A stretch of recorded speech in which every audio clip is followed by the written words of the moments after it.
سن لیں، جب ہم پیدا بھی نہیں ہوئے تھے تب قدرت نے فیصلہ کر دیا تھا کہ ہمارا نکاح کس کے ساتھ ہوگا، تو جو اللہ نے لکھ دیا ہے اسی کے ساتھ ہوگا۔ اگر ہر لڑکی کے ساتھ ہمارا نکاح چاہے جس کو دیکھا ہو جاتا تو یہ جو رشتے آ کے جو واپس جاتے ہیں نا، کئی کئی سال تک چلتا رہتا ہے، آ رہے جا رہے آ رہے جا رہے۔ کیوں لوگ پریشان ہوتے ہیں؟ ارے سید صاحب اتنی جگہ جاتے ہیں پسند ہی نہیں آتا۔ میں کہتا ہوں جا لکھا تو وہاں پہنچ ہی نہیں رہا ہے، جہاں اللہ نے لکھا ہے تو وہاں پہنچ ہی نہیں رہا ہے۔ جہاں اللہ نے لکھا ہے جس دن وہاں پہنچ جائے گا اور وہ وقت آ جائے گا تو پھر چٹ منگنی پٹ بیا والا مسئلہ بھی ہو جائے گا۔ لیکن جب اللہ نے جہاں لکھا ہے تو وہاں پہنچتا ہی نہیں ہے تو ابھی انتظار کر۔ یہ اللہ کی طرف کے فیصلے ہوتے ہیں، اللہ کی طرف کے۔ تو رشتے آئے جائیں تو بہت زیادہ دماغ پہ ٹینشن مت لیا کرو۔ اللہ نے ہماری تقدیر میں لکھ دیا ہے، لکھ دیا ہے تو ہونا ہی ہونا ہے۔ کوئی بغیر جوڑے کا زمین پہ نہیں آیا ہے۔ اور بیٹیوں کو جلدی رشتے نہیں آتے تو ماں باپ خود اس کو تانا دیتے، کیسی ہے تو منوس ہے، تیری تقدیر پھوٹی ہوئی ہے، تجھے اچھے رشتے نہیں آتے، ہم پریشان ہیں۔ یار اس بیٹی کا کیا قصور ہے؟ اللہ نے جب لکھا ہے تبھی شادی ہوگی۔ شادی وقت سے پہلے نہیں ہوگی، موت وقت سے پہلے نہیں آئے گی، روزی وقت سے پہلے نہیں ملے گی۔ اللہ نے جب جہاں لکھا ہے اسی وقت ہوگا، جو ٹائم آ جائے گا اسی وقت ہوگا، ورنہ نہیں ہوگا۔ ہم نے تو ایسی شادیاں بھی اس چھوٹی سی عمر میں دیکھی ہے۔ میں نے ایک شادی ایسی دیکھی ہے اپنے بچپنے میں کہ بارات تیار ہوگی، بارات تیار ہوگی اور تیار ہونے کے بعد کسی معاملے پر جھگڑا ہو گیا، جھگڑا ہو گیا بارات کے اندر۔ تو کیا ہوا، لڑکے والوں نے اپنی انا بتانے کے لیے کہا ہم بارات واپس لے جا رہے ہیں۔ یہ ہوا، ہم بارات واپس لے جا رہے ہیں۔ اب لڑکی والے نرم پڑے، یار عزت پہ بنا جائے گی، کیا ہوگا؟ انہوں نے ہاتھ جوڑے، پیر پکڑے، خدا کے لیے ایسا مت کرو، غریب کی عزت سے مت کھیلو، چلو جو ہوا معافی مانگتے لیکن مت جڑا، نہیں ہم تو جائیں گے۔ بہت منایا، لوگوں نے منایا، بڑوں نے منایا، نہیں مانے اور وہ بارات واپس ہوئی۔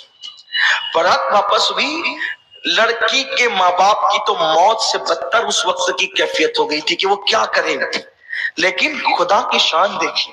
اب وہاں پہ سب رشتہ دار رو دو رہے ہیں کہ اب مہمان آ رہے ہیں کہ کیا جہیز تیار ہے، کیا کریں گے؟ ایسے میں ایک لڑکا اپنی ماں اور اپنے باپ کے ساتھ شادی میں شرکت کے لیے آیا تھا اور وہ بہت مالدار گھرانے کے تھے۔ وہ جو بارات آئی تھی اس سے بہت مالدار گھرانے کے وہ لوگ تھے۔ جب ان کو روتا دھوتا دیکھا تو اس لڑکے نے اپنے ماں باپ سے کہا یہاں ان کی عزت بچانا ہمارے لیے ضروری ہے، کیا ایسا نہیں ہو سکتا کہ جو سہرا اس لڑکے نے پہنا تھا وہی سہرا میں پہن لوں؟ ماں باپ نے کہا کہ یہ تو بہت اچھی بات ہوگی، چلو اچھا کرتے ہیں۔ اور 10 سے 15 منٹ کے درمیان یہ فیصلہ ہو گیا اور اس کے بعد بارات کا جو ٹائم تھا نا جانے کا، چونکہ ادھر بارات تیار ہو رہی تھی، بارات کا جو ٹائم تھا اس ٹائم تک مہمانوں کے آنے تک یہ دولہا سج سنور کر کے وہاں بیٹھ گیا تھا، آیا تھا شادی میں شرکت کے لیے، بن گیا دولہا۔ اب لوگ حیران تھے ایسا کیوں ہوا؟ وہ ایسا اس لیے ہوا کہ اس کی قسمت میں نہیں لکھا تھا تو یہ بہانے سے کینسل تو نہیں تھا، یہ تو اس کی بیوی بننے والی تھی نا۔ ایک بات مجھے بہت پیاری سے یہاں یاد آ گئی اور اس کو بیان کر کے بات ختم کرتا ہوں، مجھے مرکز جانا ہے۔ امام اعظم کے دور میں ایک حادثہ ہو گیا۔ امام اعظم دیکھو، اللہ جو تقدیر میں لکھتا ہے نا وہی بیوی ملے گی، اس کے سوا نہیں مل سکتی۔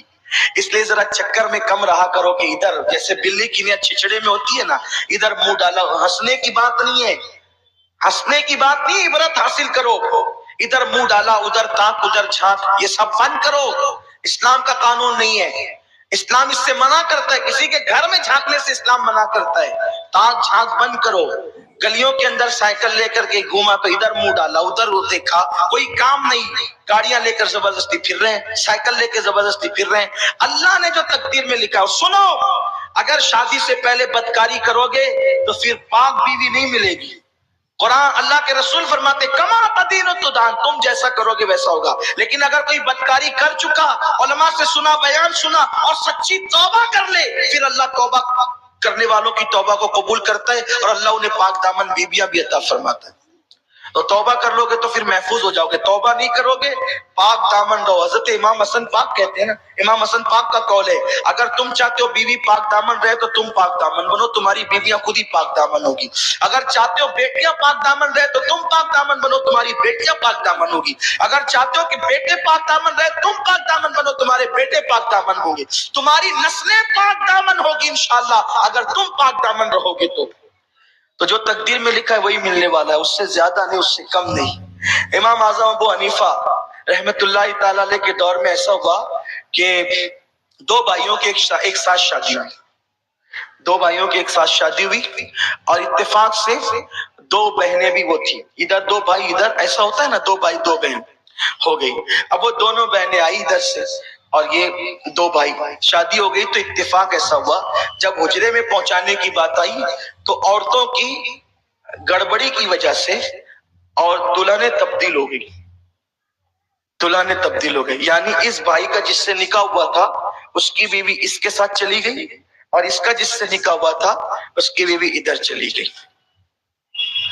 جب اب رات تو گزر گئی، صبح ہوئی تو صبح ہونے کے بعد یہ بات کھل گئی کہ بھائی وہ جو عورتوں کی کوتاہی کی وجہ سے دلہن تبدیل ہو گئی، اس کی اس کے ساتھ چلی گئی، اس کے ساتھ چلی گئی۔ اتفاق سے اس ولیمہ میں امام اعظم بھی موجود تھے، امام سفیان ثوری موجود تھے، امام اعمش موجود تھے، امام حماد، یعنی بڑے بڑے اس دور کے اکابر، یعنی کتنے بڑے گھر میں شادی رہی ہوگی وہ کہ امام اعظم جیسے لوگ اس ولیمے میں شریک ہوئے ہوں گے۔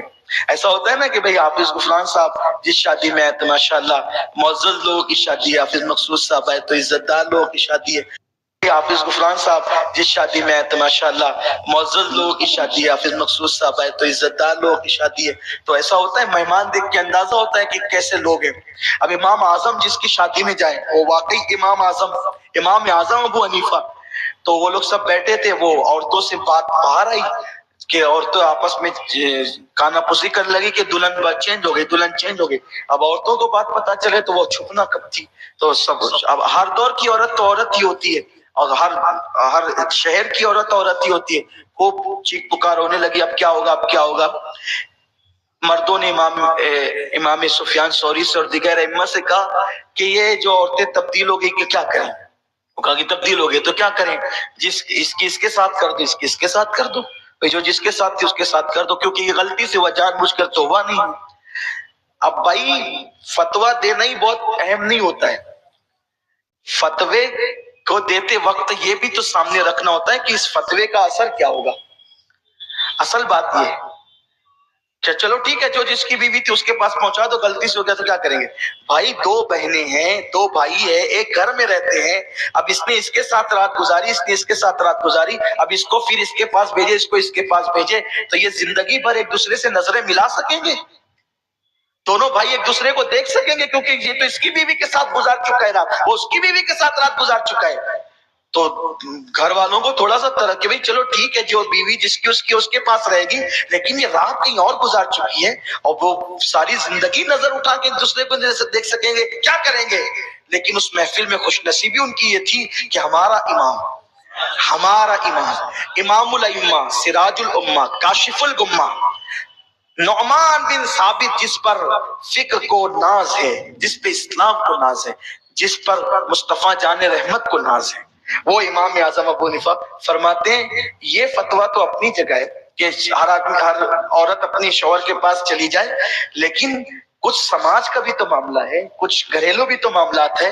ایک کام کرو، دونوں دولہے کو میرے پاس بلاؤ۔ وہ دونوں دولہے آئے، آپ نے اس سے پوچھا تو نے جس کے ساتھ رات گزاری وہ تجھے پسند ہے؟ اس نے کہا ہاں۔ دوسرے سے کہا تو نے جس کے ساتھ رات گزاری وہ تجھے پسند ہے؟ اس نے کہا ہاں۔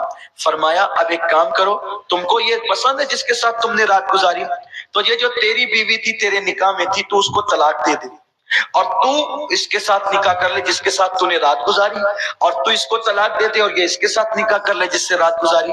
کیونکہ نکاح کے بعد اگر وداعی اور خلوت نہیں ہوئی ہے تو طلاق دی جائے گی تو اس میں عدت گزارنا نہیں پڑے گا، تو ادھر اس نے اس کو طلاق دے دیا، ادھر اس نے اس کو طلاق دے دیا، اور جس نے جس کے ساتھ رات گزارا وہ اسی کی بیوی ہو گئی، اس نے اس کے ساتھ رات گزارا اسی کی بیوی ہو گئی۔ دیکھو نکاح ہونے کے بعد بھی قدرت نے جہاں لکھا تھا